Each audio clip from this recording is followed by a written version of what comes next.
जैसे गंदे कपड़े को साफ करने के लिए डिटर्जेंट का यूज करते हैं, ठीक उसी प्रकार गंदे पैसे को साफ करने के लिए मनी लॉन्ड्रिंग का यूज किया जाता है। दोस्तों यहाँ पे गंदे पैसे का मतलब है ब्लैक मनी यानी काला धन से। दोस्तों काला धन वैसे पैसे को कहते हैं जो इलीगली तरीके से अर्न किया गया हो। नमस्कार दोस्तों, स्वागत है आपका। आज के इस वीडियो में हम डिस्कस करने वाले हैं मनी लॉन्ड्रिंग को। इस वीडियो के माध्यम से जानेंगे मनी लॉन्ड्रिंग क्या होता है और यह कैसे काम करता है। पूरे मैकेनिज्म को अच्छे से समझेंगे। साथ ही साथ दोस्तों देखेंगे कि जो मनी लॉन्ड्रिंग है उसका हमारे सोसाइटी पे और इकोनॉमी पे क्या इफेक्ट पड़ता है। वीडियो काफी ज्यादा इंटरेस्टिंग एंड इन्फॉर्मेटिव होने वाली है। वीडियो को लास्ट तक जरूर देखें। आइए वीडियो को स्टार्ट करते हैं।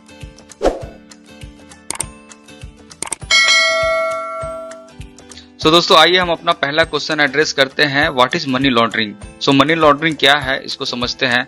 दोस्तों अगर एक ऑफिशियल डेफिनेशन की बात करें तो money laundering is an illegal process of making large amount of money generated by criminal activity such as drug trafficking और terror funding appear to have come from a legitimate source. दोस्तों अगर हम इसे एक सिंपल लैंग्वेज में define करना चाहें तो हम कह सकते हैं कि मनी लॉन्ड्रिंग है वो एक इलीगल यानी गैर कानूनी प्रक्रिया है जिसका इस्तेमाल करके ब्लैक मनी को व्हाइट मनी में कन्वर्ट किया जाता है। दोस्तों ब्लैक मनी यहाँ पे उस तरीके के मनी को कहेंगे जिसको अर्न किया जाता है गलत तरीके से, जैसे कि क्रिमिनल एक्टिविटी हो गया, ड्रग ट्रैफिकिंग हो गया, ह्यूमन ट्रैफिकिंग हो गया, टेरर फंडिंग हो गया।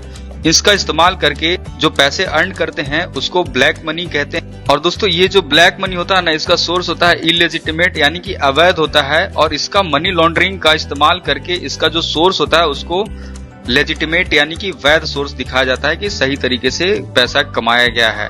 दोस्तों इसको कहते हैं मनी लॉन्ड्रिंग। दोस्तों आइए अब समझते हैं कि मनी लॉन्ड्रिंग का पूरा मैकेनिज्म क्या है। दोस्तों मनी लॉन्ड्रिंग है वो एक 3 स्टेज प्रोसेस है, जिसमें पहला स्टेज है वो है प्लेसमेंट, दूसरा स्टेज है वो लेयरिंग की है, और तीसरा है वो है इंटीग्रेशन का। दोस्तों बेसिकली होता क्या है कि ये जो इसमें ब्लैक मनी होता है उसको इन 3 स्टेजों से गुजरना होता है। उसके बाद ये जो ब्लैक मनी होता है वो कन्वर्ट हो जाता है व्हाइट मनी में। दोस्तों आइए इस फ्लो चार्ट की मदद से हम समझने का प्रयास करते हैं मनी लॉन्ड्रिंग की पूरी प्रक्रिया को। दोस्तों मनी लॉन्ड्रिंग की इस पूरे प्रक्रिया में जो डर्टी मनी है वो 3 स्टेजेस से गुजरते हैं, जिसमें पहला है प्लेसमेंट, दूसरा लेयरिंग और तीसरा है इंटीग्रेशन। दोस्तों ये जो ब्लैक मनी है ना, उनका जो मेन सोर्स है वो है bribery, corruption, terrorist act, drug trafficking, human trafficking, तस्करी, घुसखोरी, इन सब चीजों से ही ब्लैक मनी को अर्न किया जाता है जो कि इलीगल एक्टिविटी है। और उसके बाद इन पैसों को मनी लॉन्ड्रिंग की मदद से व्हाइट मनी यानी लीगल मनी में कन्वर्ट कर दिया जाता है। दोस्तों सबसे पहले जो कि डर्टी मनी यानी ब्लैक मनी है उनको प्लेस किया जाता है एक फाइनेंशियल सिस्टम में।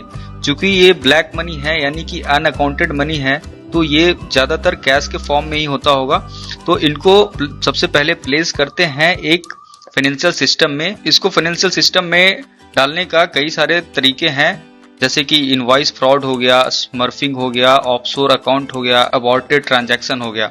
दोस्तों ये कुछ तरीके हैं जिसका इस्तेमाल करके जो ब्लैक मनी है उसको सबसे पहले फाइनेंशियल सिस्टम में इंक्लूड किया जाता है। सबसे पहला है वो है लेंडिंग ऑफ फंड्स।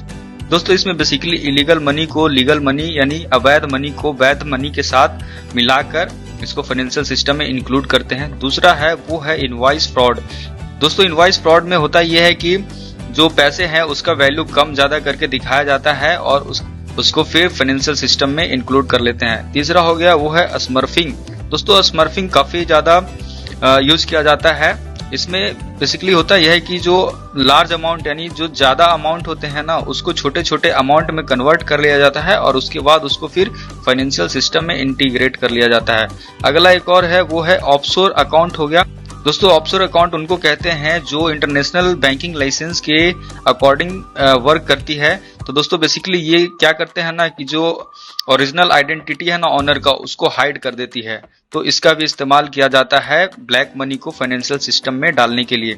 अगला है वो है टेकिंग स्मॉल सम्स अब्रॉड।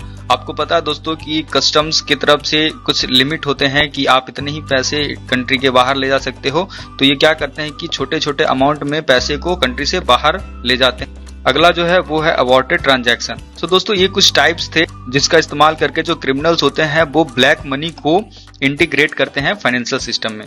आइए वीडियो को आगे बढ़ाते हैं। तो दोस्तों जब ब्लैक मनी का इंटीग्रेशन हो जाता है फाइनेंशियल सिस्टम में, तो जो दूसरी स्टेज होती है वो होती है लेयरिंग की स्टेज। दोस्तों लेयर का मतलब होता है परत, यानी कि यहाँ पे जो ब्लैक मनी के जो सोर्स होते हैं ना, उनके ऊपर लेयरिंग करने का काम किया जाता है, ताकि जो उसके ओरिजिनल सोर्स हैं वो ढका जा सके, मतलब उसको एक कवर अप किया जा सके कि वो पैसे आए हैं कहाँ से। तो इसके कई सारे तरीके होते हैं, जैसे कि मल्टीपल ट्रांजैक्शंस किए जाते हैं। उसके बाद फिर यहाँ पे ऑफशोर बैंक का भी इस्तेमाल किया जाता है। दोस्तों मैं यहाँ पे बता दूं, ऑफशोर बैंक होता है वैसे बैंक्स जो ऑपरेटेड एंड रेगुलेटेड होते हैं अंडर इंटरनेशनल बैंकिंग लाइसेंस, मतलब कि इनका एक अलग ही रूल्स एंड रेगुलेशन होगा। ये आपके सेंट्रल बैंक जैसे कि आरबीआई हो गया इंडिया का, उस तरीके से जो अदर सेंट्रल बैंक्स होते हैं अदर कंट्रीज के, उनके अकॉर्डिंग ये काम नहीं करते हैं। इसलिए यहाँ पे क्रिमिनल्स होते हैं उनके ओरिजिनल आइडेंटिटी को हाइड कर दिया जाता है। तो दोस्तों जो स्टेज 2 है, वहाँ पे जो सोर्स होता है ब्लैक मनी का, उसके ऊपर लेयरिंग करी जाती है और उनको दिखाया जाता है कि ये जो पैसे हैं वो लीगल मनी है, मल्टीपल ट्रांजैक्शंस वगैरह किए जाते हैं, जिससे लगता है कि ये जो पैसे आए हैं वो किसी रियल सोर्स से आए हैं, यानी लीगल सोर्स से आए हैं। लेयरिंग के बाद जो तीसरा और जो फाइनल स्टेज होता है मनी लॉन्ड्रिंग का, वो होता है इंटीग्रेशन का। तो दोस्तों तीसरे स्टेज तक आते आते जो ब्लैक मनी है वो कन्वर्ट हो जाता है व्हाइट मनी में। अब बारी होती है कि इनको वापस कैसे इकोनॉमी में इंटीग्रेट किया जाए। तो दोस्तों वापस इन पैसे को इकोनॉमी में डालने के लिए अलग अलग तरीके का इस्तेमाल किया जाता है, जैसे कि कोई लग्जरी एसेट्स खरीद लिए, जैसे बंगला खरीद लिया, जमीन खरीद ली, रियल एस्टेट में पैसे लगा दिए, फाइनेंशियल इन्वेस्टमेंट कर दिए, इंडस्ट्री लगा दिया, और भी बहुत सारे तरीके होते हैं जिसका इस्तेमाल किया जाता है। इन सब पैसों को वापस से इकोनॉमी में इंटीग्रेट करते हैं। और लेकिन बस फर्क ये होता है कि इस समय जो इनका सोर्स होता है वो इलीगल नहीं होता है, इनको दिखाया जाता है कि ये लीगल सोर्स से पैसे आए हैं। और इस तरीके से दोस्तों जो ब्लैक मनी होती है वो फिर व्हाइट मनी में कन्वर्ट हो जाते हैं। तो दोस्तों ये पूरा प्रोसेस था मनी लॉन्ड्रिंग का। आई होप आपको ये समझ में आया होगा।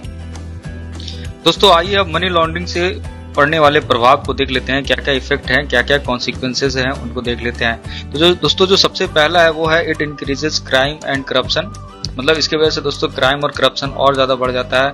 नक्सलिज्म एंड टेररिज्म जैसी समस्याओं को बढ़ावा मिलता है मनी लॉन्ड्रिंग जैसे एक्टिविटी से। दूसरा हो गया ये फाइनेंशियल इंस्टीट्यूशंस को कमजोर करता है दोस्तों, फिर प्राइवेट सेक्टर्स को भी काफी ज्यादा वीक करता है।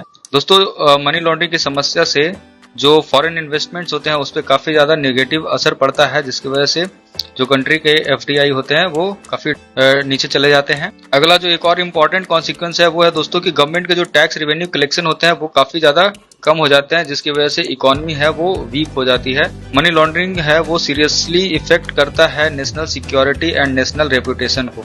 तो दोस्तों ये कुछ इफेक्ट्स थे मनी लॉन्ड्रिंग के। दोस्तों आइए एक लास्ट पॉइंट डिस्कस कर लेते हैं कि जो मनी लॉन्ड्रिंग है उसको प्रिवेंट करने यानी उसको रोकने के लिए गवर्नमेंट ने क्या स्टेप्स उठाए हैं। तो दोस्तों गवर्नमेंट ने एक पास किया है PMLA यानी prevention of money laundering act 2002 में, जिसका मेन ऑब्जेक्टिव है दोस्तों टू प्रिवेंट मनी लॉन्ड्रिंग। दोस्तों ये जो PMLA एक्ट है वो इन्फोर्स्ड है फ्रॉम 1 जुलाई 2005। तो दोस्तों मैंने आपके साथ डिस्कस किया मनी लॉन्ड्रिंग क्या होती है, उसके मैकेनिज्म क्या है, साथ ही साथ हमने देखा कि मनी लॉन्ड्रिंग के क्या क्या इफेक्ट्स हैं हमारी इकोनॉमी और पूरे कंट्री के ऊपर, और हमने देखा कि मनी लॉन्ड्रिंग जैसी समस्याओं से बचने के लिए गवर्नमेंट ने क्या स्टेप्स उठाए हैं। आई होप आपको ये वीडियो अच्छा लगा होगा। दोस्तों आपको अगर ये वीडियो अच्छा लगा तो प्लीज वीडियो को लाइक करें, कमेंट में अपना रिव्यूज दें, और अगर आप इस चैनल पे नए हो तो प्लीज चैनल को सब्सक्राइब करें और हमें सपोर्ट करें। थैंक यू दोस्तों, थैंक यू फॉर वॉचिंग।